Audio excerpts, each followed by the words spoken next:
Hey folks, Lenny Lawson, the car guru. I just got a text from my grandson just seconds before I got on here. Hey Pop, send me a copy of my insurance card. Mine has expired. So do you carry that in your vehicle? What are you supposed to have in your vehicle when you get pulled over by the coppers? You're supposed to have proof of insurance, one of the things. The other thing is the registration, updated registration. Are your tags expired? Have you checked? That pile of mail over there on your desk, does that have your renewal notice on it? So these are things that we have to do to be prepared. Also, do you carry your driver's license? That's important too. I've been watching some of these videos on YouTube of these people getting pulled over and refusing to identify themselves. That never ends well, does it? So why do they continue to do it? Oh, to prove a point, or to get a lot of likes on TikTok. Who knows? But yeah, you got to have that proof of insurance. So good job, Canon. I told him, will do. I'm proud you are aware of that. And then I just thought about it. Hope you didn't get pulled over. He said, I didn't. I just saw that it was expired. So I will give him kudos for that. So our teen driver experience is coming up this Thursday. It's from 6 to 8 p.m. And I'm feeding the teenagers.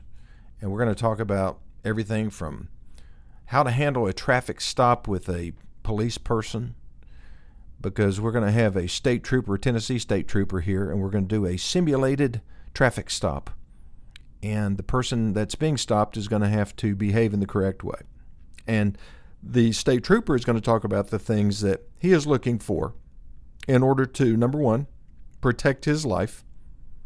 Number two, protect the life of the people in the car. And then just to find out what's going on. Why were you speeding? Why were you swerving? Why did you run that red light? Why did you run that stop sign? Why were these other drivers calling 911 about your tag and your reckless behavior? All of these different things. And they're going to be looking in the back of the seat. If they have probable cause and you don't cooperate, they can pull you out of that car, put handcuffs on you, and take you to jail where you deserve to be, regardless of how you feel about it. So we'll be doing that. We're also going to show them how to handle a lot of different emergency situations. Like, do you know how to properly hook up a set of jumper cables so that you don't create sparks and maybe ignite battery fumes that have escaped out of a battery? Do you know how to do that? Most people don't. Most people don't even have jumper cables in their vehicle. But we're going to show them what kind to buy and how to properly hook up those cables. We're going to show them how to check all the fluids in their vehicle. We're going to talk about how to avoid dangerous situations on the road, such as road rage. We're going to remind them about a lot of different things, no doubt. And then we're going to show them how a car works. We're going to get up underneath some vehicles in the service department. I've got them up on a lift, pulling wheels to show them the braking system and the exhaust system and the steering system, all the different things that make it possible for a vehicle to travel down the road safely or unsafely, as the case may be. Things to look for. How to gauge tires. How to properly inflate tires. Can you believe that there are people that do not know how to put air in a tire or how much to put in a tire? I'm actually going to give them digital tire gauges. I got them off of Amazon. They're $7.99 a piece, and they're really cool. So I think they'll like those. And now they'll know how to use them. I told the kids, I said, well, and there were a lot of parents there too. And by the way, in this particular event that we're having on this Thursday night from 6 to 8 o'clock, I already said that, July the 23rd at Gateway Ford in Greenville, Tennessee, 1055 West Andrew Johnson Highway in Greenville, Tennessee, as a matter of fact. Or you can just Google us. Okay, so back to another thing that I told them was everybody should have a little air compressor in their house or in their garage so they can check their own air pressure, because tire pressure affects a lot of different things. The handling of the vehicle, how it steers, how it takes curves, how quickly it can stop in an emergency situation, how quickly the tires will wear out, and what type of fuel economy that you're going to get. Underinflated tires use more fuel Well, the tires don't, but the engine does, because it's having to overcome friction. So is it important for proper tire inflation? Yes. Do you know how to check it? Most people don't. Do you know how to inflate it? Not if you don't have a compressor. Well, can you use a bicycle pump on a vehicle? Yeah, if you want to pump it for about 3 hours. Be a really good workout.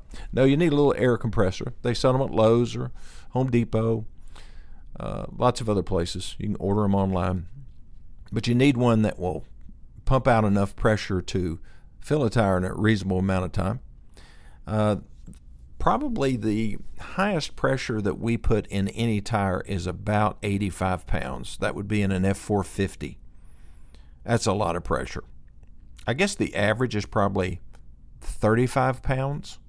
Some cars require a certain amount of pressure in the front tires and a different amount of pressure in the rear. My Porsche 911 has 35 pounds in the front, 47 in the back. So it's important to know these things and keep them where they need to be. Okay, I'll be back in just 1 minute.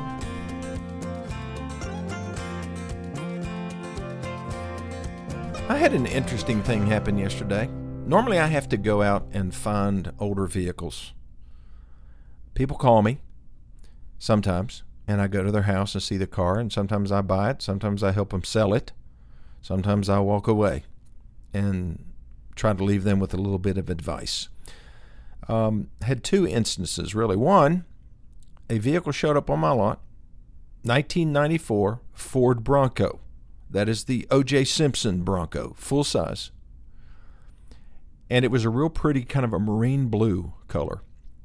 I like the color, had a white top, new wheels, new tires, 57,000 actual miles. It had the XL package, which is not much. A cloth seat. I don't even think it has cruise control. It has manual windows. In other words, you don't push a button, you crank it like the old days.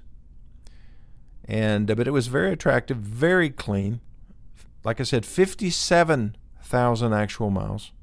That's good. What intrigued me the most? Manual transmission. Now, some of you are out there saying, well, that's awful. I want to have to shift gears. Well, it's not for you. This is for resale. And when I put that on bringatrailer.com, it'll bring the rain, as they say, because it has a manual transmission. People that love manuals are a little bit off. That would include me, so I'm not being accusatorial here. We like to shift gears for some reason or other. I think it is it's a different level of engagement, and you have to participate so much more when you have to shift gears. Everything from pulling out from a red light or navigating some curves and straightaways, and you just have to be on top of the gear changing because the car's not going to do it itself. We like that. I mean, just about all of the vintage cars that I have are manuals. Well, let me rephrase that. I like it when the gears are fully synchronized. I do not really enjoy driving my 1930 Ford Model A. It's a real pain. None of the gears are synchronized. What's that mean? Well, so when you push in the clutch to increase your speed to shift gears to go from first to second, it's nice and smooth, just fine. You still have to double clutch it. That means you push the clutch in, take it out of gear, let it out. Push the clutch back in, put it into gear, let it out. It shifts fine when you double clutch it, when you go from first to second to third. But when you want to go from third to second, you've got to match the transmission speed to the engine speed perfectly, or it's going to go like that. Not pleasant. What's happening is gears are grinding, and so that's not fun. Now, my 1934 Model 40 Phaeton, you still have to double clutch it, but it's synchronized in second. So when you're going from third to second, it's synchronized. When you go from second to first, not synchronized. So you have to remember these things or you shock everybody with that noise. So synchronization is great. All modern vehicles are fully synchronized. Like the 78 280Z that I have, fully synchronized. They figured out how to do that with devices in the transmission. called what? Synchronizers. Don't ask me how they work. That's something I've just never really fully comprehended. Also, how a rear differential manages to work. I saw an explanation on it on YouTube one time and how it was invented. And I say, okay, that makes sense. 5 minutes later, I'm still confused. And a lot of people are like that when it comes to their cars. Like when the kids come to this teen driver experience, we'll show them how to do a whole lot of different things, but if they don't go out and do it in the not too distant future, or like actually jumpstart a vehicle, or check their own oil, transmission fluid, power steering fluid, if they don't go out and find these things on their cars that aren't exactly like the points on our vehicles in the showroom, then they'll forget it. I always heard the saying, practice makes perfect. Well, it really doesn't. Perfect practice makes perfect.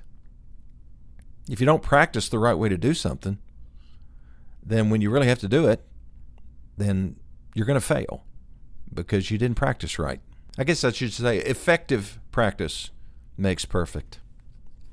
That would be probably a good way to say it. Oh, okay. So I sent an email to my insurance agent, and I said, let's see here. I said, please send me a copy of Cannon's current insurance card for the 2005 Chevy Silverado. Thank you. And then I signed it, or I wrote Lindy Lawson. And she just responded. She said, here you go. And let's see if I scroll all the way down here, I will see it. There it is. Okay, so I will send that to him right after I finish this. And that wasn't hard. If you have a relationship with your insurance company, you have their cell phone numbers, and you just have all these people, right, that you use in your life. You don't use them a lot. I think a lot of people, they just, they have a guy repair their washing machine, and they just looked them up and they Googled them. They come in, fix the washing machine, and they don't get their business card. They don't do anything. There's no relationship made there. And then when they have a problem with the washing machine or the dryer next time, they go Google it again and find a totally different person and never really form those connections. I think that's so important to have those connections. I have this lady's email address. I've got her cell phone number. And, I give them a lot of business through the dealership. They insure everything that I have. And so, probably when I send a message, they jump. They take care of it. But I think anybody can develop those kind of relationships. It is a two-way street. Like I've got this relationship with the banker, and I had it. We were really close. He worked for my favorite bank up in Johnson City, and we've probably been working together for, 12 years. When I call him, boom, he either answers or he sends me a text message. I'm in a meeting, I'll call you in a minute. It's just that type of relationship. Then he decides to leave and goes to work for Eastman Credit Union. And so am I going to start doing business with Eastman Credit Union? Probably not, because I still have a lot of good relationships at this bank. And as long as they take care of me and, buy me meat every year from Hamilton's Meat, that's a butcher in Johnson City, then I'll keep using them because I'm a proud carnivore. And they know it because they know me. So, yeah, relationships are important. I am your connection to the car business. People tell me I am nuts for putting my cell phone out there. It's probably why I get so many spam calls. But I just send them to spam, and then they use another number that I don't recognize. But everybody needs somebody affiliated with a car dealership that they can call and count on to be able to give them answers and advice and to take care of them when they come in for service, maybe give them a loaner car that the dealership doesn't normally do. But because you have a good relationship with this person, yeah, I'll get you a car to drive. I've got a lady in Johnson City. She sent me a text last night. She said, Mom's transmission's gone out.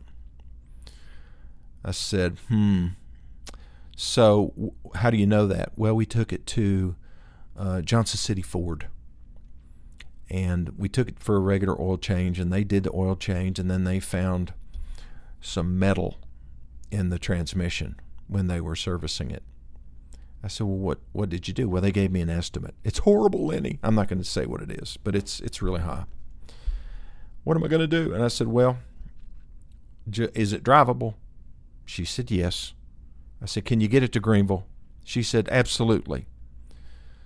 So I said, well, before we do that, let me just see what it would cost if we did it, if we had to replace the transmission. So I called my service manager, told him what the situation was, gave him the VIN number. He looked it up. Yeah, we sold it in 2015. And he let me know real quickly. He said, well, this is what we can do it for. Well, it was a significant number less than what she'd been quoted. And I think the reason is because they had quoted her a brand new out-of-the-box transmission, whereas Ford also offers a remanufactured transmission, which is a completely overhauled, rebuilt unit, which would be fine even for me on a vehicle that has 75,000 miles on it. Pretty low mileage, though, for 2015, wouldn't you agree? And so I just started thinking about it. I woke up this morning and I said, wait a minute. She bought that from us in 2015. Everything that we sold since 2012 has a lifetime powertrain warranty. Why didn't I think of this before?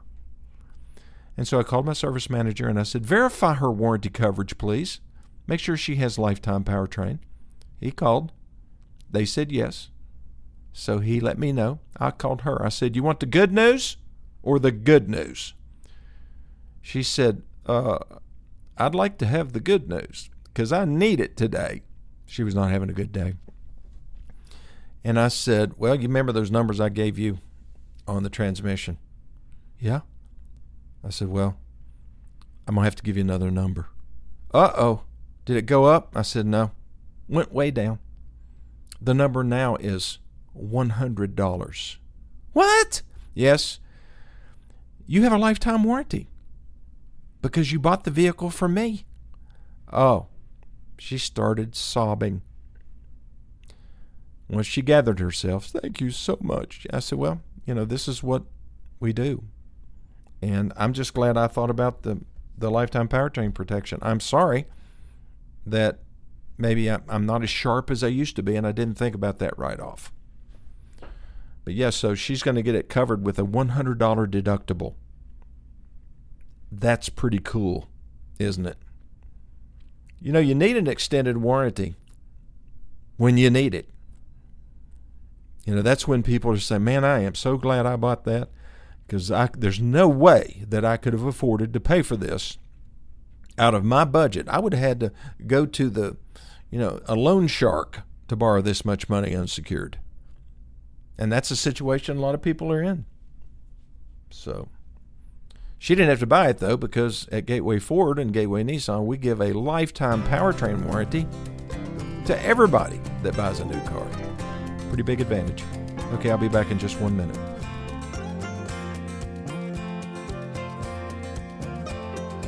Okay, I am back. I love delivering good news. But I'm pretty good at delivering bad news, too. And because I deliver it with compassion. People say, what does that matter? Well, it does matter. Because I'm always looking for a way to mitigate the bad news. For example, if somebody comes in and says, well, blew my engine up, I'm not just going to go back to the parts department, add up all the parts, short block, long block, all the different things that are required to replace the engine, and do it the easy way. Price a brand new engine. Why would I do that on somebody in a car that has 75,000 or 150,000 miles? It doesn't make sense to do that, folks. There are alternatives. And the alternatives come with warranties. And just because you get a quote from an independent shop or a dealer and they tell you what it's going to cost, you don't have to roll over and play dead at that moment. You get a second opinion. And that's why I put my cell phone out there, 423-552-2020. 2020. Text me, please. Don't call. And then I'll call you back. Or you can send me an email, Lennie, Lennie, Lawson, Lawson, 2020 @gmail.com. Tell me what your situation is. You know, what they've told you. Send me copies of the estimates. I'll be your guy. I'll help you figure out what to do. What will it cost you? Nothing. It's free. It's what I do. And so that's why I have listeners all over the world, I guess, because they like common sense advice. And I don't get a lot of phone calls from overseas. I don't really know why that is. Most of 99.9% of my phone calls and texts come from the continental United States. I've had 3 from Alaska. And because the problems are universal. You know, there's crooks everywhere. I was just reviewing the FTC guidelines, the new Federal Trade Commission guidelines for advertising. And man, I wish that when you saw this in dealer advertising that you would call and report them. All you have to do is call the FTC, and they have a line that you can call in on, and you're not going to be held accountable. They'll do their own investigation, but any dealers that advertise prices that do not reflect all non-government fees, like a dock fee, if you see a price on a new car or any car dealer's advertisement, and it doesn't have a dock fee, and then you get there and they say, well, you got to pay the $14.95 dock fee. No, I do not.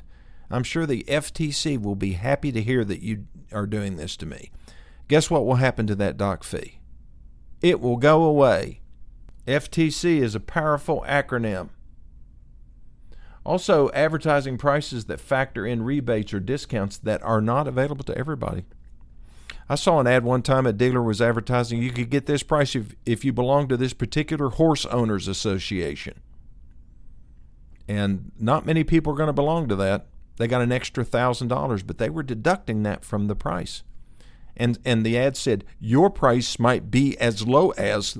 And most people don't read all that fine print anyway. They just see the price, and then they go, they buy a plane ticket, they fly to this dealership, and who knows where. They show up, and the whole game's changed. And what happens is they go ahead and do it because they've already invested the time. And that's sad. Just remember the acronym of choice. I'll just call the FTC because all dealers know about it now. That's your leverage from the Guru.